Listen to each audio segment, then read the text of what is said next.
ledge na yan. Dito tumatalon.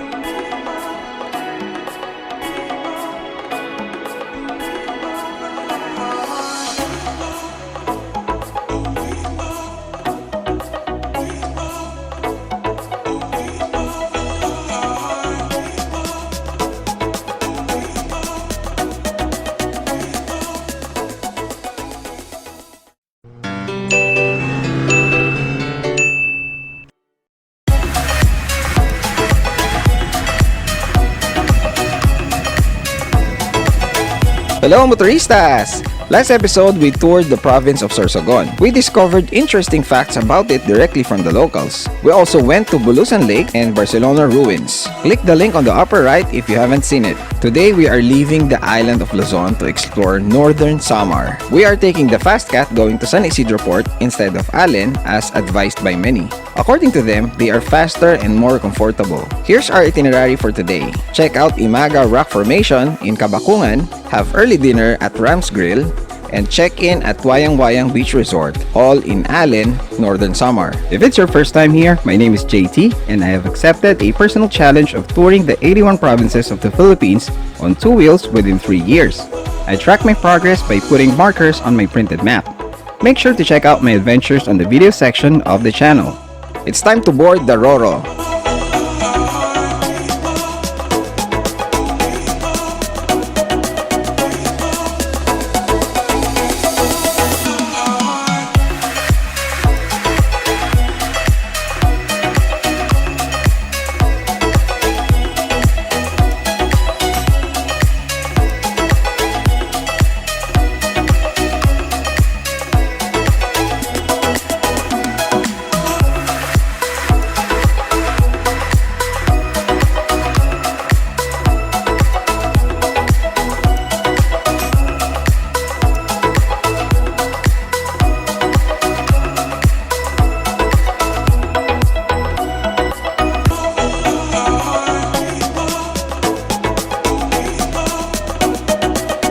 This ship is prettier than the ones we have tried. They also have better looking interiors, including a snack bar.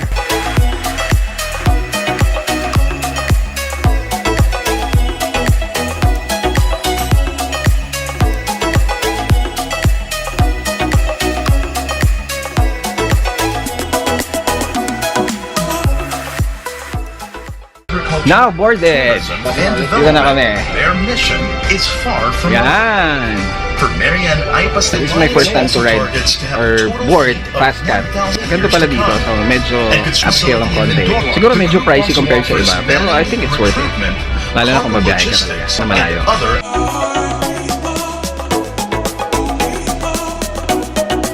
Northern Samar, as the name suggests, is located at the northern portion of the island of Samar. Its capital is Catarman, and the whole province covers a total area of 3,692.93 square kilometers. About 52% of it is covered by forest. It is said to have had a very high activity of armed civilians, which the government is trying to pacify. According to the locals though, it is no longer the case and you can peacefully travel around the province. Alright, we're almost there! Ito na, Visayas din. Simple lang nung San Isidro, no? Baka mas malaki yung sa Matnog. Oo, mas malaki yun. And we're here!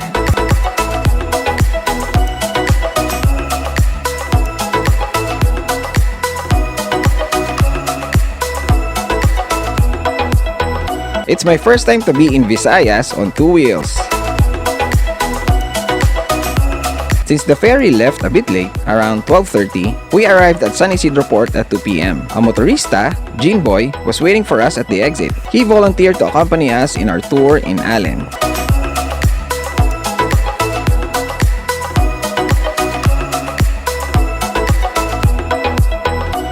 The MoTour riders have been calling me the bringer of rain since they concluded that it follows me wherever I go. I wanted to prove them wrong, and so far so good. Well, until today. The locals said it's very normal for sudden short rains in this area.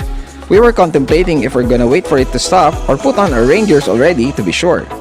After a few minutes, it subsided. Sabi nga nila, bininyagan lang daw kami.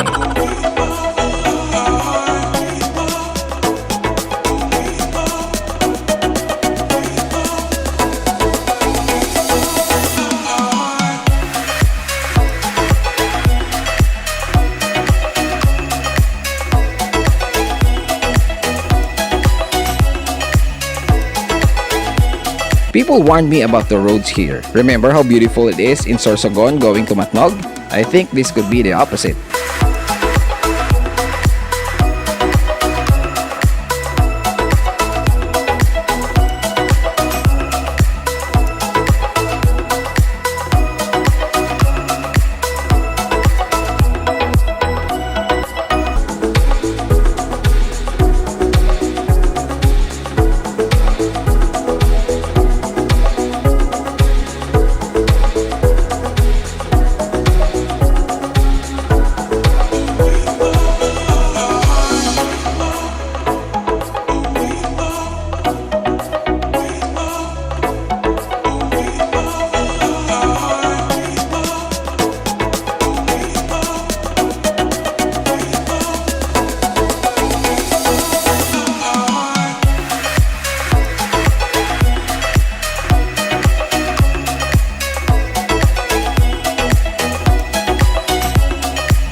With Google's not so good reputation when it comes to navigation, I figured it's better to ask the locals.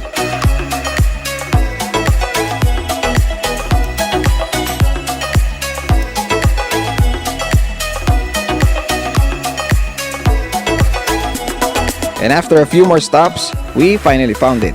You have the option to park here and walk a few more 100 meters, or you can bring your bikes nearer to the beach. It won't be a smooth ride though. Sarado ang gate, kaya may itinuro sa amin na ibang daan, dito daw sa damuhan. Akala ko nagpapatawa, seryoso pala.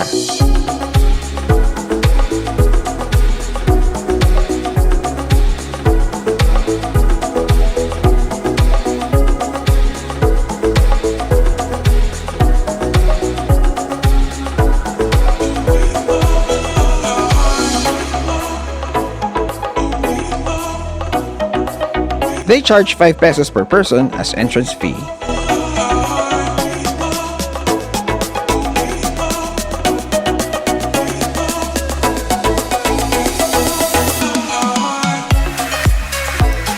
I usually find the scenery in beaches very ordinary, but this is an exception. Just look at that.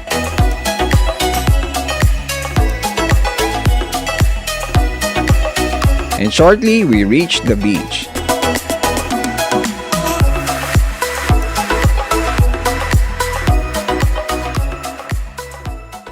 Sinamaan tayo dito. Ano name mo ulit? Jinboy From? Bobon, Northern Samar. Yun. Thank you sa pag-assist sa amin, ha? Oh. Sino mga sasama? We will conquer the rock formation with stairs. Ganda ng corals, oh. Ang laki ng mga ano.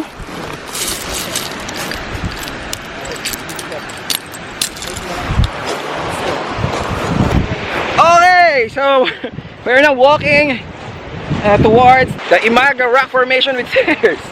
Yung mga papunta doon, yung mga matatapang lang, mga sisigasig. Yung mga ibang nandun na nagpaiwan eh. De joke lang. Siyempre, we're always seeking for adventure. Pero kita nyo, oh, dami na mga basura kasi dahil nga secluded area siya. What? Bro, gusto mo ng bagong ano? Model lang ano? Nike. Paano kaya napunta dito? Kasi nga dahil secluded siya, paborito siyang tambayin ng mga barkada na mag-iinuman or even mga mag-boyfriend-girlfriend, yung mga couple. Kaya marami ng basura dito. Kailangan natin maraming tubig nito mamaya. Ganito.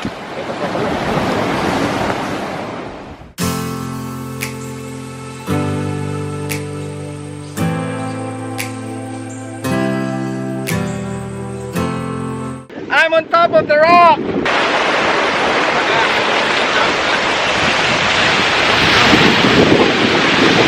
Include viewers, 500 plus kilometers for this. Worth it. Yeah.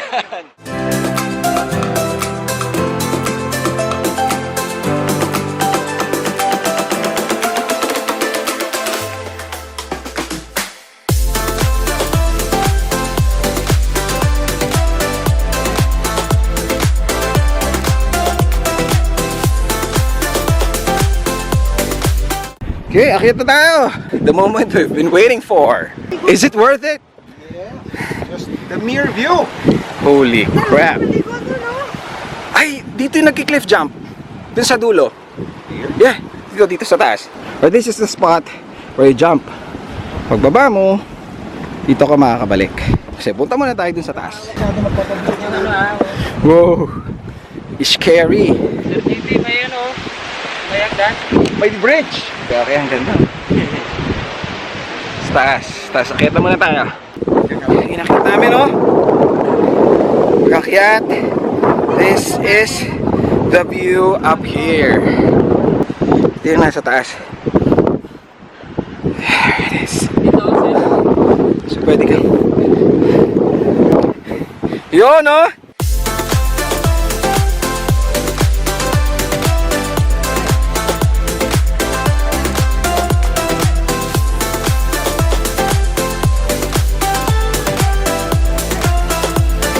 Dito tumatalon. Diyan ang cliff jump. Ay, Turo kayo sa mga lovers. ay meron man. Ay, oo nga naman. Meron nga pa ng lovers dun. Ayan, oh. Sumawa na sa bato kaya hindi natin napansin. Naman, sasagutin eh. Magpipiti siyang sagutin tapos dumating tayo. Hindi nakita ka, bro. Sabi niya, may mas mga pogi pa pala kaysa sa'yo. Punta tayo ngayon dun.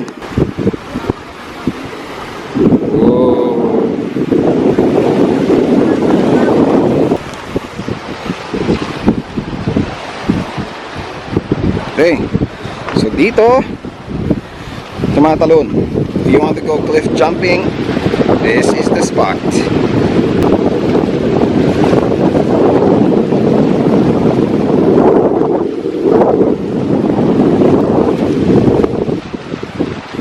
Okay, let's go back.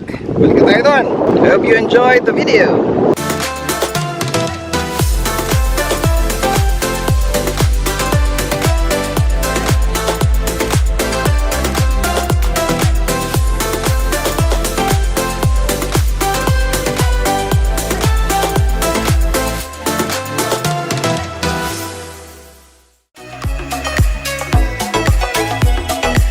It's time to leave.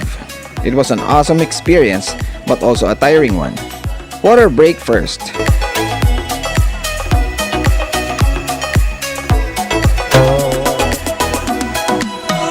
We were hungry already, so we took off to have an early dinner.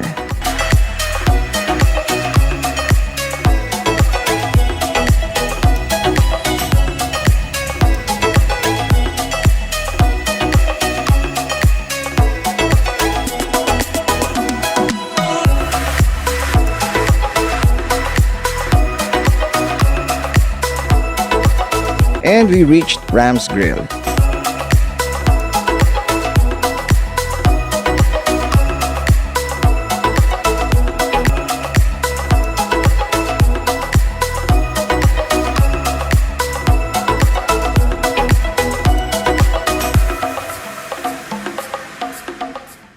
Ram's Grill House na hindi na masyado mabasa. It's just along the highway, along the road. Ito ang parking area niya. So pwede mga motor, pero hindi masyado malaki. Anyway, pasok tayo, tingnan natin ang place. So kumukuha pala ng order. Right. Ganda ng ano, oh, lamp. Kompleto pa tayo eh. Okay, nothing much on the parang bar area. Tingnan natin ang menu. Let's see, let's check out the food. O bago nyo ano, sa uluhin. Kaya nga grill house kasi may mga grilled food. Maghihintay pa. Anong best seller nyo dito? Pinakamabenta? Spare ribs. Butter chicken. Tapos sisig sa sizzling squid. Sa grill squid. Tapos sa fish fillet. Sa shrimp po, sir. Wow! Bro, ano to? Ice tea to o beer? Parang beer eh. Sabihin ko, tsokolate. Ang daming pula eh. Oh. Sure ka? Oo, ano pa? Ay, ito yung butter chicken. Yes. Uy! Nasa card. Butter chicken. Chicken. Ginulpi yan bro, puro pasa oh.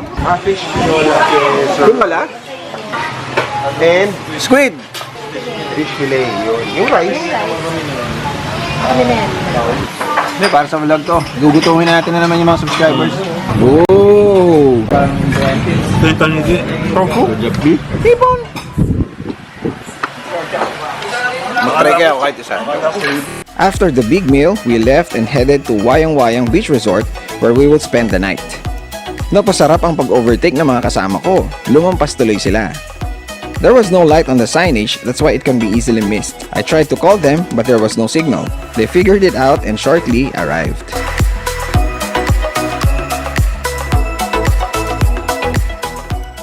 Alright, dito na kami sa Wayang-Wayang Beach Resort. Makita nyo parang isa kaming malaking compound. Dito sila. Dito mag-asawa si Jonathan. Dito yung iba. Kaya yung mga motorcycles namin nakaparada lang mismo sa harapan, no? So this is me. And yun yung iba. Ayan. Kaya lang, isang downside dito, walang signal dito sa area na to. As in, walang signal. So, kung gusto mong mag-text or kailangan mo ng network signal, pupunta ka pa dun sa beach area. Pero malapit lang naman, walking distance. But still, inconvenient siya. The rooms. So, magkakatabi lang yan. Diba? Para kaming magkakapit bahay. This room is 1,000 pesos. Staying here at A to X or AX or whatever you want to call it. Tingnan natin yung room.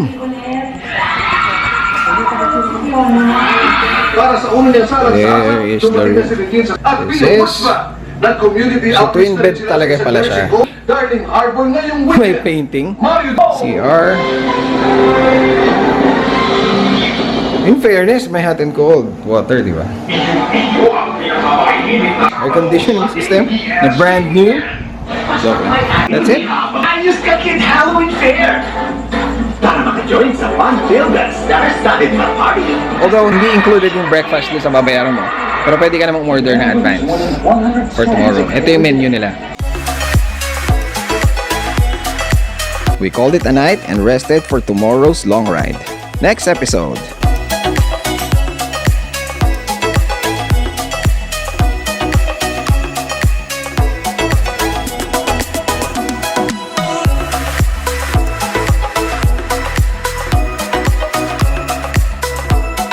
The president of the Samar Island Motorcycle Federation. Hi, Ma'am Christine. Kamusta?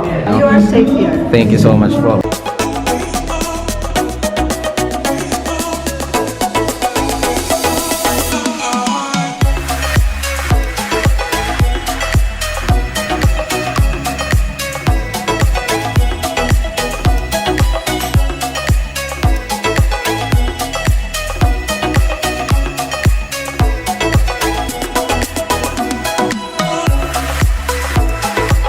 Thank you for watching.